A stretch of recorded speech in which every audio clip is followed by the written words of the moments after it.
Bueno, pues hoy en el día que yo creo que más llueve de todas las músicas reservatas que hemos hecho, pues aquí volvemos a las 23 horas, 4 minutos ya casi exactamente de la noche, en directo como cada domingo a la misma hora.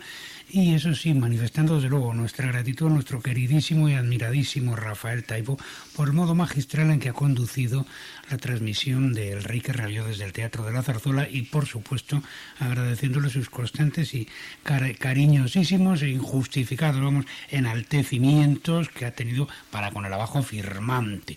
Abajo firmante que junto a Luis Guijarro, que está ahí en el cuarto de máquinas, se dispone ya a comenzar con Juan Sebastián Bach en la sintonía este recorrido, esta travesía por las más bellas islas del cosmos musical que todos los domingos hasta ahora comienza con el nombre de Música Reservata.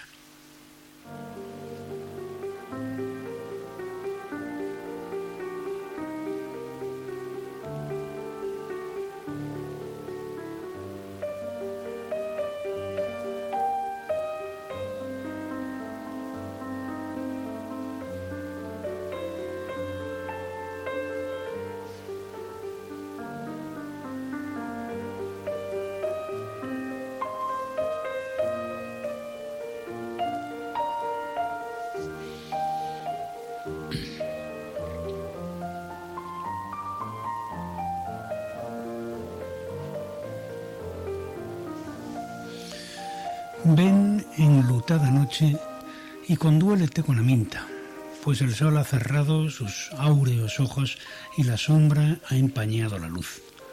Todas las cosas del mundo reposan del trabajo del día y solo Aminta vela y se lamenta, pues su esperanza fue traicionada y su existir desfallece.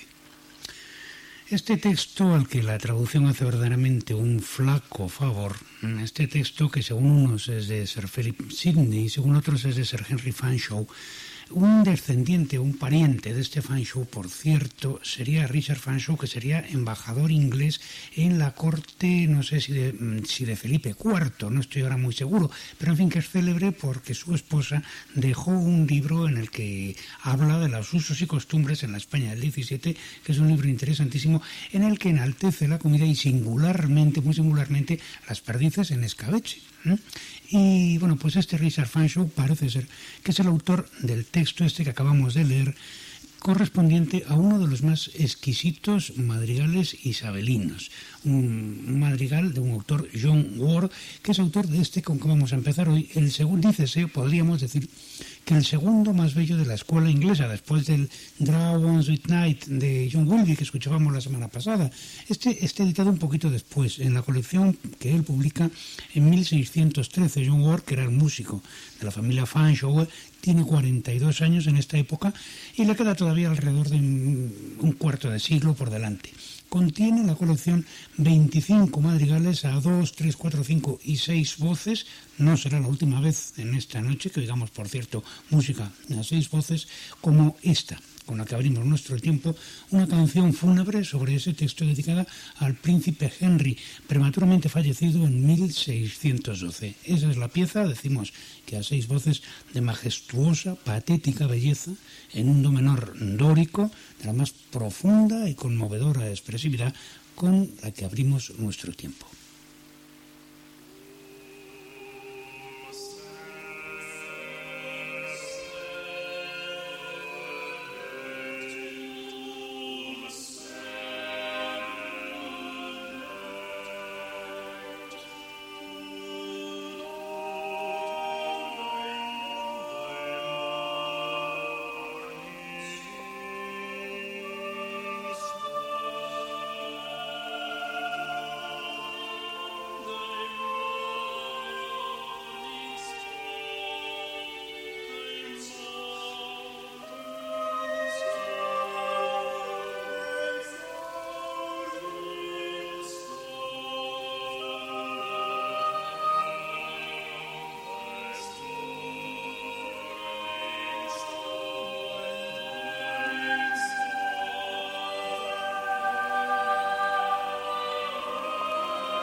Este era el Hilliard Ensemble con Gillian Fisher y con Lynn Dawson de sopranos, y un material bellísimo, uno de los más bellísimos de la escuela inglesa isabelina, vamos, Comesable Night de John Ward. Vamos de la voz a los instrumentos, vamos a cruzar el canal, vamos a avanzar un siglo, un poquito más de un siglo, y nos vamos a enfrentar con los albores de la música de cámara. 1739, ese año, Jean-Philippe Rameau estrena Dardanus y durante 6 años no va a volver a escribir para la escena. Entre tanto, revisa y reescribe algunas piezas instrumentales y nacen así, pues un poquito después, 2 años después, en 1741, estas piezas en concierto, les llama así, a las que le vamos nosotros a prestar atención. Les llama piezas en concierto, usando la palabra concierto en el viejo sentido de la música eclesiástica, concertar, tocar conjuntamente para varios instrumentos, es lo que esto quiere decir. Claro, la palabra o la expresión música de cámara pues no existe en esta época ni ninguna expresión similar, de modo que así pues Rameau emplea el término concertar pues de esta manera. ¿En qué consiste esta música? Bueno, pues es música para teclado, pero con violín o flauta opcionales y con un bajo. Entonces son piezas o son grupos de piezas que están como las suites ordenados por tonalidades. Entonces dice uno, bueno, ¿y por qué no es una suite? Pues por 2 razones. Primero, porque ese sentido de concertar está más enfatizado en esta música. Segundo, pues porque son colecciones, 5 colecciones de piezas que están ordenadas tripartitamente, de manera, salvo una de ellas, todas ellas son un movimiento rápido, uno lento en el centro y uno rápido, o sea, como el concierto a la italiana, lo que justifica una vez más el empleo de la palabra. Claro, el instrumento de cuerda, tanto el bajo como el violín, tienen un papel obviamente subsidiario, se entiende, y además se describía así, se va a escribir luego enseguida en la época, y el propio Rameau lo dice en el prólogo, que es música de clavecín con acompañamiento, se dice así, de violín y de bajo, ¿no? Eso del acompañamiento quiere decir que si se suprimieran, pues la música no perdería en cuanto a las notas, en cuanto a la solfa, digamos, que está toda reducida, digamos, o integrada en el teclado, pero se perdería otra cosa, se perdería pues un juego más sutil que hay, porque hay pequeños cruces de voces entre el violín, por ejemplo, y la mano derecha, y sobre todo se perdería una coloración, un aroma absolutamente peculiar, ¿verdad?, que podríamos decir que es como si hubiera unos destellos o unas pequeñas pinceladas de color que se depositan constantemente sobre la grisura, o por mejor decir, la uniformidad del color del teclado. De modo que vamos nosotros a escuchar pues un movimiento, el momento intermedio concretamente del tercer concierto. Es un rondó en modo menor, el refrán está en modo menor, los episodios en modo mayor. El tema propiamente dicho, el tema del rondó, es una melodía en corcheas extremadamente simple. En corcheas, todo isócrono, cabe en el ámbito de una quinta. Bueno, pues esto es tan simple, tan tonto, es una escala apenas. Tiene un encanto, una dulzura, una melancolía que no hay palabras para describir la gracia y la elegancia de esa música. A modo de contraste hay otros 2 episodios, uno en la mayor, otro en fa sostenido, que ofrecen una dimensión de mayor vivacidad. Se llega a ampliar la tesitura bruscamente a casi 3 octavas, con lo que el retorno del refrán, las veces que se va a producir, incrementa todavía más esa delicadeza y ese carácter nostálgico que tiene. Se trata de uno de esos retratos musicales, ¿verdad?, que tienen un título pues de tipo programático, de los que Rameau fue el maestro indiscutible. Hombre, Rameau y todos los clavecinistas del Grand Siècle, pero Rameau particularmente. El título ya lo dice todo, la tímida.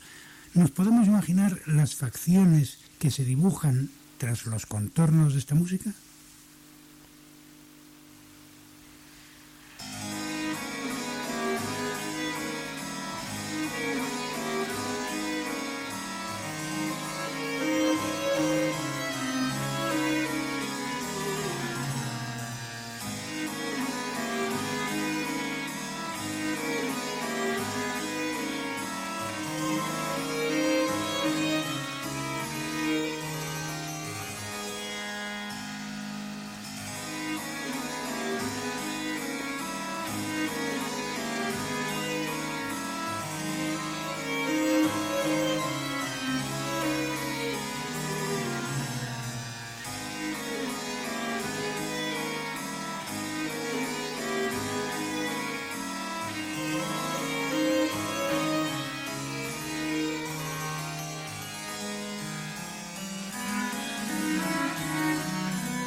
Todo gran artista es capaz de crear un aura emotiva, un tono emotivo particular, inconfundible, que solo le pertenece a él y a ningún otro. Eso es exactamente lo que sucede con Jean-Philippe Rameau.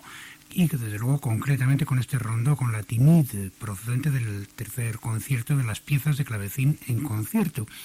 Quizá la pieza más exquisita de todo el conjunto pertenece a una familia de piezas en este mismo tono, en la menor, que son muy frecuentes en la música francesa de clavecín y que no dejaron de tener su influencia en otros grandes autores.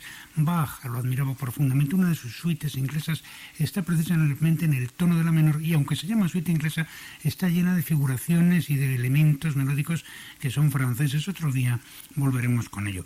Bien, esta reflexión sobre Bach a cuento de que es precisamente Bach nuestro próximo visitante.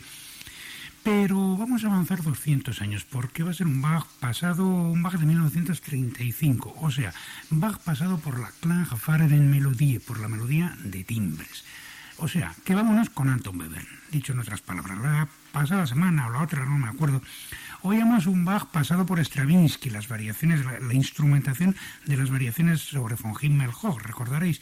Pues ahora vamos con la orquestación de Webern para el Ricercaria 6 de la ofrenda musical. Como pasaba con lo de Stravinsky, esta también es una música que pertenece igualmente a ambos músicos. Webern tampoco ha tocado una sola nota, pero todo adquiere completamente otra perspectiva. Parece que la obra lo hubiese escrito otro autor, pero no es que coja otra perspectiva tímbrica, no, otra perspectiva motívica.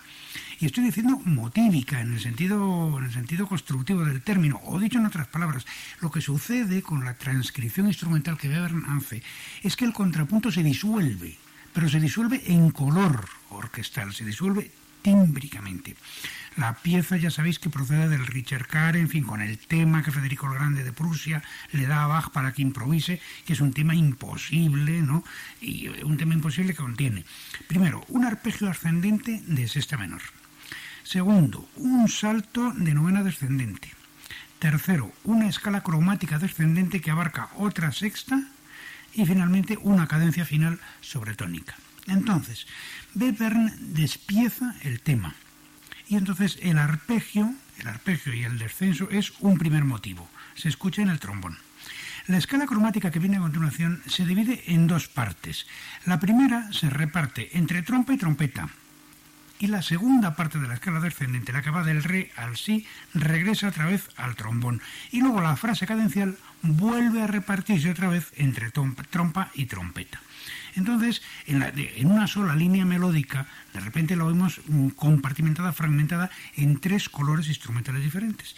En la siguiente entrada, esa misma división se va a trasladar, pero ahora a la madera, mientras la cuerda se reparte el contrasujeto, que a su vez se va a dividir también en otros tres motivos, separando una parte cromática que hay en el contrasujeto que coincide justamente con el segmento central, con el tercer motivo del tema inicial propiamente dicho. O sea, de este modo, lo que acabamos escuchando es la traslación de los cuatro elementos esenciales de la música a través de los diferentes ámbitos y registros tímbricos de la orquesta. Es decir, que la continuidad polifónica se pulveriza y con toda esa actitud podemos decir lo que hemos dicho antes, que se disuelve o que se difracta, quizás sería todavía más exacto, se difracta a través de un gran prisma tímbrico de tres caras, que serían la madera, los metales y la cuerda, ofreciendo pues toda la trama contrapuntística desplegada en ¿qué? Pues en su anatomía interior, pero su anatomía motívica, su anatomía horizontal, como una especie de gran entrechocar de figuras cromáticas y diatónicas que se cruzan, confluyen y se superponen generando una sucesión de destellos inesperados e imprevisibles que empero nos revelan desde otro punto de vista totalmente diferente el aspecto más profundo y más íntimo de su estructura. Era la Boston Symphony, digámoslo, con Seiji Ozawa, y este es un retrato musical, el más insólito de los rostros de Bach, el retrato interno del Ricercaria 6, de la ofrenda musical en la disección orquestal, porque no se lo puede llamar de otra manera, de Anton Webern. Esto lo estrenó Webern en el año 35, en Londres, el 25 de abril. Así es que, habiendo preparado así el terreno, vamos a entrar ya de lleno en música de nuestro siglo. Hace 2 domingos o 3, una cosa parecida, Abríamos el programa con una melodía cortita, muy graciosa, de clarinete, algunos os acordaréis, de 1976, de Karl-Heinz Stockhausen, una melodía modal en sol dórico. Bueno, pues vamos ahora con una de sus piezas más singulares, más famosas, más características de los años 60. Desde luego música, por supuesto, mucho más radical que la piececita de clarinete del otro día. Es esa pieza la que ocupa el lugar, podríamos llamar, de transición dentro del conjunto de las Klavierstücke. ¿Qué son las Klavierstücke? O sea, las piezas de piano. Bueno, pues son 11 obras para piano que Stockhausen escribe entre el año 52 y el 62, que, para que nos hagamos una idea, pues hay una de 20 segundos y 16 compases y otra que dura 25 minutos, la décima. Y en medio pues hay de todo, ¿no? Entonces, inicialmente iba a ser un ciclo de 21 composiciones independientes, pero que tenían ciertos problemas constructivos que se repetían de unas a otras. Al final, como la propia evolución del músico fue cambiando, pues se quedaron en 11 piezas y luego ya, para editarlas, las agrupó en dos grupos. Las piezas de la 1 a la 4, que se estrenaron en el año 54, y luego las piezas de la 5 a la 10, que es en un segundo cuaderno, y la 11ª, que es una pieza que va por otros derroteros, esa la dejó como pieza pianística aislada. Nosotros vamos a escuchar la que está en medio, o sea, la 9ª pieza, que esta la estrenó con Tarski en Colonia en 1962. Digamos que es de escritura bastante menos angulosa que las otras.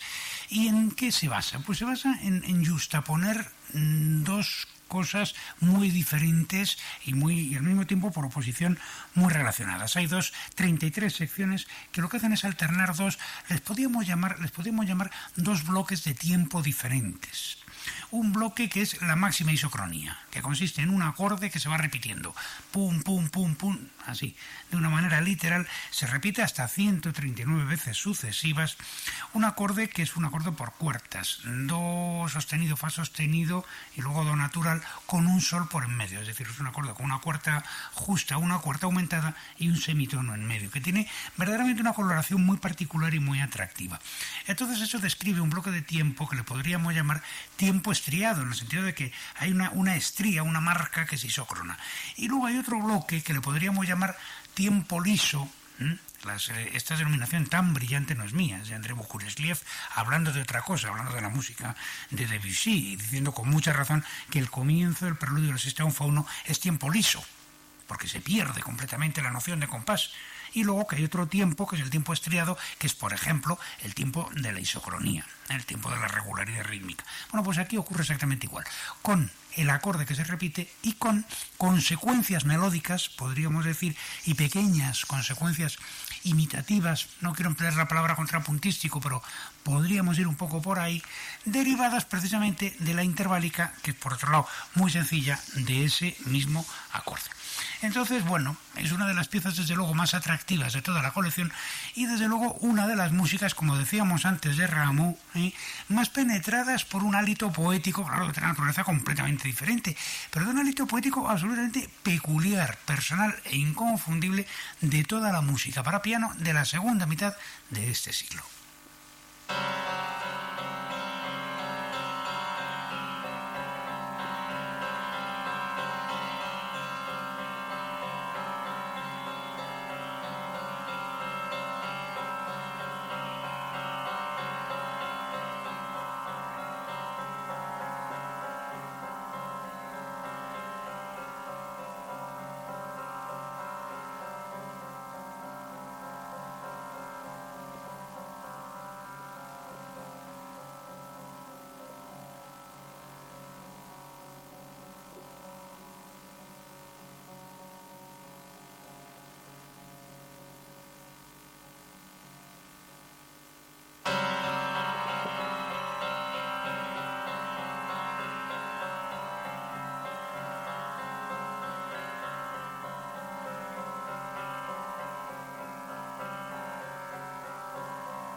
Esta era la novena pieza para piano de Karl Heinz Stockhausen. Es una música irreductiblemente instrumental, incantable, no reducible ni a melodía ni siquiera a ritmo. Es puro timbre, una resonancia como de campanario lejano. Curiosamente, sin embargo, las primeras músicas instrumentales de la historia trataban de escribirse justamente al revés, en estilo vocal. En estilo vocal, respetando o sin sobrepasar en cada parte instrumental pues los límites y las articulaciones de las voces de la armonía. Por eso, y con una curiosa ambigüedad, se les llamaba canzonas. En fin, habría que remitirse a los italianos del 17, a los Gabrieli, a los venecianos, sobre todo a Tiburcio Massaino, a Frescobaldi, luego ya en el ámbito germanohablante, pues a Samuel Scheid, a Froberger, a Schein, en fin. Todavía en el 18 el término se emplea, la palabra canzona. Bach tiene una célebre canzona para describir una pieza para teclado en varias secciones, al menos una de las cuales habría de ser fugada. De las 8 que se conservan de Dietrich Buxtehude, concretamente la de re menor, que es la que nosotros vamos a escuchar ahora, es tripartita, contiene 3 episodios contrapuntísticos, 3 fugas minúsculas, pero 3 fugas por movimiento contrario, en que la respuesta tonal de una de ellas es el sujeto de la anterior y así y el contrasujeto de la siguiente, etcétera, ¿no? Pero en fin, con independencia de las sutilezas, se trata de una pieza llena de encanto, de elegancia, de ligereza y de expresividad.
Esta era la canzona Buxtehude Verkeverzeichnis, BVV, como el de Bach, pero en Buxtehude número 168.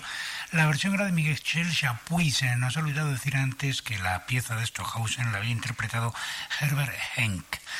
Si la canzona, decíamos antes, es uno de los primeros géneros de la música instrumental, también hemos comentado en su día que las fantasías para violas son uno de los géneros típicos, vamos, de los gérmenes de la música de cámara. Hemos puesto, creo, de John Jenkins, me parece a mí recordar, que hemos puesto un ejemplo de ese género de música típicamente británico. Vamos con otro de nuestro siglo, eso sí.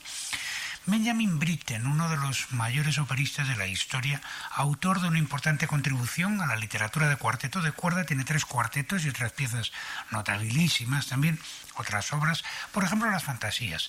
Un tipo de obra en varios movimientos enlazados, como sucede con la canzona. La más famosa es la fantasía, la más famosa dentro de que no se editó en vida del músico y se ha conocido después. Es la fantasía en fa menor, es una pieza de 1930. Está escrita para un concurso que lo patrocinaba pues un conocido mecenas y un hombre muy amante de la música de cámara, Walter Winston Cobbett, que era un protector de esta música, y se le había ocurrido la idea de crear un concurso de fantasías para instrumentos de cuerda, tratando de revitalizar con los instrumentos del presente, por lo que fue una de las grandes aportaciones de la cultura inglesa a la historia de la música.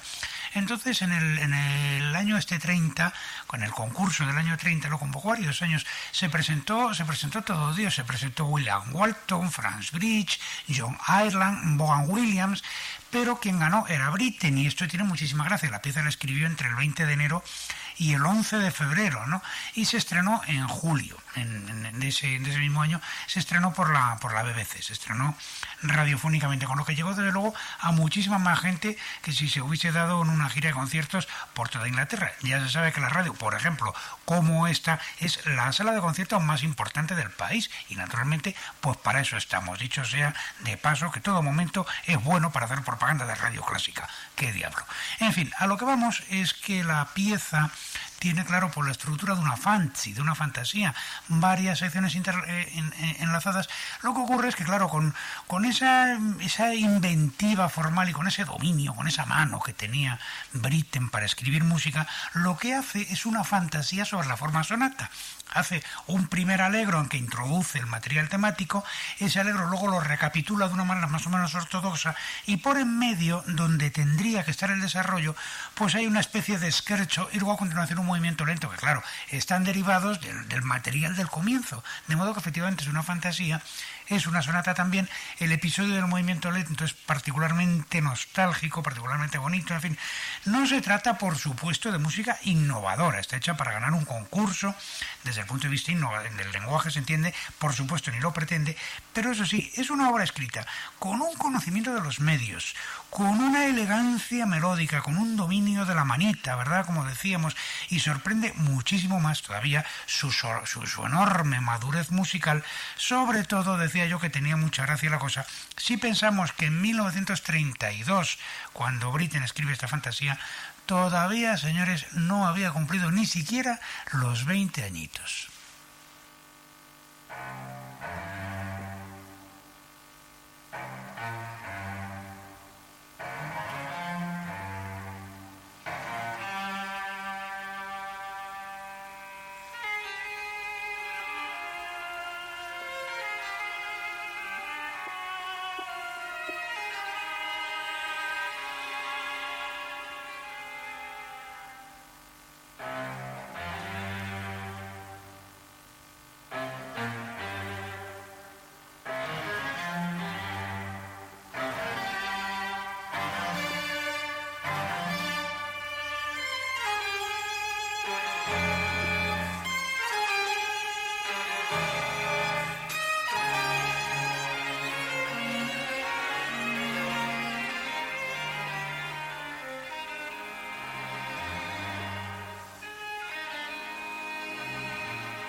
para quinteto de cuerda de 1932 de Benjamin Britten con el cuarteto Endelian y Nicholas Lobby de segundo viola.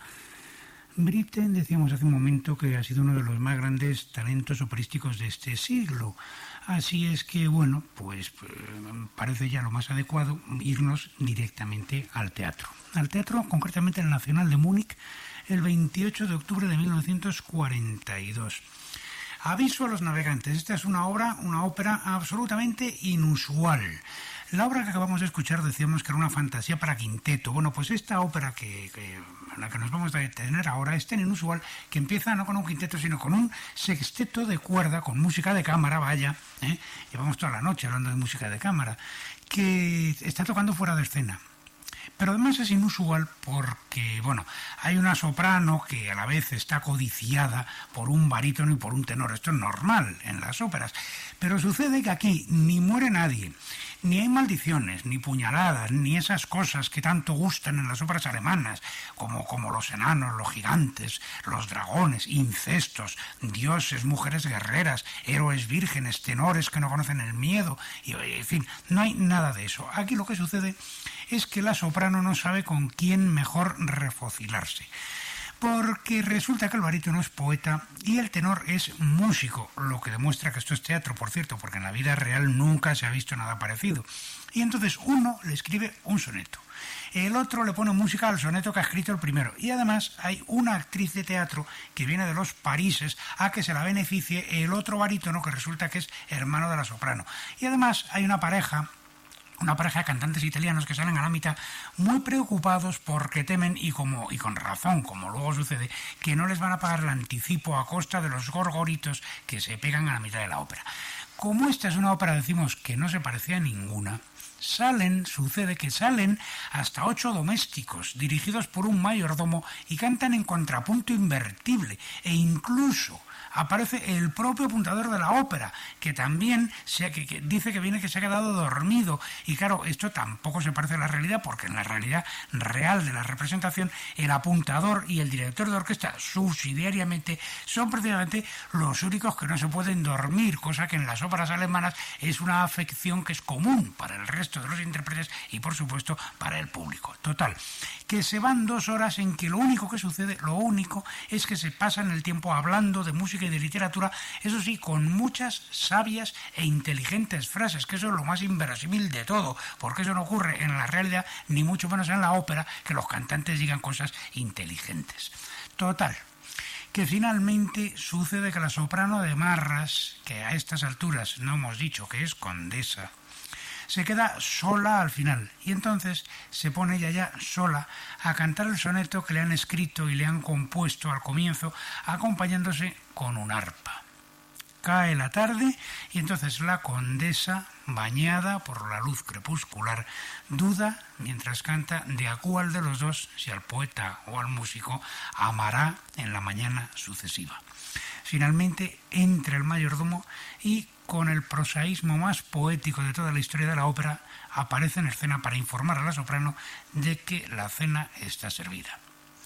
La condesa se contempla pícaramente en el espejo y sale. Ya es de noche y al abandonar la escena el mayordomo apaga la luz. Y de ese modo concluye la ópera menos operística de la historia. Pero eso sí, ningún final más lleno de magia, más impregnado de misterio que este.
Sin aliento le deja a uno esta música y sobre todo esta interpretación. Elisabeth Shvarkov, la Orquesta Filarmonía, Wolfgang Sawallisch y el más sublime acorde de re bemol mayor jamás escrito. Con esto concluía la ópera que resume todas las óperas y la ópera que no se parece a ninguna ópera, Capriccio, de Richard Strauss. Digamos que el personaje que dice Frau Gräfin die Superserviert, o sea, era Karl Schmidt-Walter, que es el que hace el papel del Haushofmeister, el mayordomo. El monólogo final de Capriccio, decimos, la última música de Richard Strauss, con citas de Daphne, con cita del Caballero de la Rosa, por ahí suena el tema de la presentación de la Rosa con cantantes italianos, los 15 minutos más sublimes jamás escritos para la voz de soprano, el resumen de toda una vida dedicada a la ópera. Bueno, pues eso acaba así, con ese prosaísmo. Entra un mayordomo, dice: señora condesa, la cena está servida, apagan la luz y nos vamos para casa. En fin. La época ficcional de Capriccio es el 18 vienés. Ahora habíamos comenzado nuestra transmisión, nuestro programa de hoy, agradeciendo a Rafael Taibo lo bien que ha presentado su transmisión desde el Teatro de Zarzuela de Madrid de Enrique Rabió. Esta ópera Capriccio, que era estreno en Madrid, por cierto, se ha escuchado el mes pasado en una versión soberbia, no se puede decir mejor, vamos, de las mejores cosas que se han visto jamás aquí. Y hace algunos años también se vio en otra producción no menos soberbia, aunque completamente diferente, en lo que fue el Liceo de Barcelona. Quede este testimonio de la mejor interpretación de esta obra, pues como el testimonio de un teatro irrecuperable ya para siempre y de otro al que auguramos el mejor futuro y que no sabemos en qué finalmente se va a resolver. Y lo digo por el queridísimo Teatro La Zarzuela, que ha hecho uno de los montajes más bellos que de esta ópera se hayan visto últimamente. Bueno, decíamos que la época ficcional de Capriccio era el 18, el rococó ese que tanto fascinaba a Strauss. De modo que vamos a regresar a esa época. No será la última vez, decíamos antes, que íbamos a oír el clavecín. Pues ahora lo vamos a oír en manos de Bernardo Storace, un italiano que no tiene nada que ver con la Nancy Storace que estrenase la Susana de las bodas de Fígaro, a propósito de esa Viena del 18 cantada por Strauss. De este Bernardo Storace lo ignoramos todo, salvo que fue vicemaestro musical del Senado de Messina y que en 1664 en Venecia le publican su único libro superviviente de tocatas y de piezas para teclado. Ahí está esta espléndida pasacaglia en la menor, que es excepcional desde luego, y que lo que hace, por la altísima calidad de la música, hace todavía más sorprendente el anonimato y lo poco que sabemos del autor. El bajo es un bajo, en este caso, de 4 compases. Regresa sobre sí en una serie de 46 variaciones, con notables audacias cromáticas, dicho sea de paso. Y de repente el tempo se acelera, el compás cambia y entonces aparecen otra 50 de variaciones más, pero sobre una figura descendente de 4 notas en modo frigio, o sea, en modo de mi, fa, sol, la, si, es decir, el modo del flamenco, el cuarto modo del canto gregoriano, el modo de mi, o el modo frigio, digamos, que por otra parte es un modo muy frecuente, una figura recurrente, ese si la sol fa mi, pues muy frecuente en las sonatas de Scarlatti, lo que tampoco resulta ilógico en un músico activo en el reino que entonces era español de las dos Sicilias, o dicho en otros términos, que estamos ante un ejemplo fascinante y particularmente ilustre por lo demás de genuina música española y además por partida doble.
a Francia. Y también con música programática, aunque de otra manera diferente. Al principio era uno de esos retratos musicales de Jean-Philippe Rameau, ahora es música programática, digamos que en su más amplia acepción. Uno de los adagios orquestales más conmovedores de la música del presente siglo. Música transfigurada, música bañada de esa misma ingenuidad casi meliflua de un Gabriel Fauré, pero con la grandeza de ánimo de un César Franck, por ejemplo. Olivier Messiaen, La Ascensión, 4 meditaciones sinfónicas. Nosotros vamos a escuchar la última de ellas, la que lleva el título de Plegaria de Cristo ascendiendo hacia su Padre. De ahí lo del el sentido programático, porque claro, se trata de un ascenso realmente musical, que además viene desde más atrás, viene porque toda la obra es una especie de sinfonía cuatripartita, son 4 meditaciones, pero en una tonalidad progresiva. La primera está en mi, la segunda está en fa, la tercera en fa sostenido, la cuarta, la que nosotros vamos a escuchar ahora, en sol, de manera que hay un sentido ascensional, físico, real de la música. Es de 1933, o sea que es completamente contemporánea, por ejemplo, de la fantasía esa de Britten que escuchábamos antes. No tiene absolutamente nada que ver. Messiaen con 25 años, Britten tiene 19, y son 2 obras completamente distintas en todos los sentidos. Cada movimiento de la ascensión tiene una combinación instrumental diferente. La primera de las meditaciones es para metales y maderas, la última, la que vamos a escuchar, cuerda sola. Se diría algo así como los 4 paneles de una vidriera, un políptico, un ábside sonoro, cada uno de esos paneles con una forma y con una coloración específicos. Este último episodio consiste casi exclusivamente en una inmensa peroración melódica, escrita en un tempo de tal lentitud que pareciera transcribir una respiración que se diría sobrehumana. La descripción del autor, muy bella, muy poética como siempre, dice que es música que aspira a la abolición del tiempo y el lugar, música que aspira a simbolizar el espacio de la luz inaccesible. Hay que ver Messiaen, que vamos, qué belleza tiene describiendo de esta forma poética, claro, su propia música. Es una música construida en una amplia sucesión de periodos modales, periodos melódicos modales, de un despojamiento rítmico absoluto. Son notas larguísimas que se van sucediendo, cimentada toda ella sobre una atracción que se diría magnética, ejercida por un acorde de sexta desensible de la dominante, que no cambia, sino que se ofrece desde diferentes perspectivas e inversiones a través de una estructura ternaria de apariencia clásica y de una belleza, eso sí, sin límites, hecha de sencillez y de la más absoluta y plena transparencia.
todo finaliza y desde luego también nuestro tiempo. De modo que este es el instante ya de pasar revista a las músicas que han sonado en Música Reservata en la noche de hoy. Hemos comenzado con un madrigal a 6 voces bellísimo, seguro que algunos os acordáis de John Ward con Sable Night, que lo hemos escuchado por el Hilliard Ensemble. Después la timide del tercero de los conciertos, de las piezas de clavecín en concierto de Jean-Philippe Rameau por el trío Saint-Néry. El Ricercaria 6 de la ofrenda musical de Juan Sebastián Bach por la Boston Symphony con Seiji Ozawa. La novena pieza para piano de Karl-Heinz Stockhausen por Herbert Henck. La canzona en re menor de Dietrich Buxtehude. La fantasía para quinteto de cuerda en fa menor de Benjamin Britten por el cuarteto Endelian. La escena final de Capricho por Elisabeth Schwarzkopf y la Orquesta Filarmonía con Savalich, la más hermosa grabación de la más hermosa de las óperas de Strauss.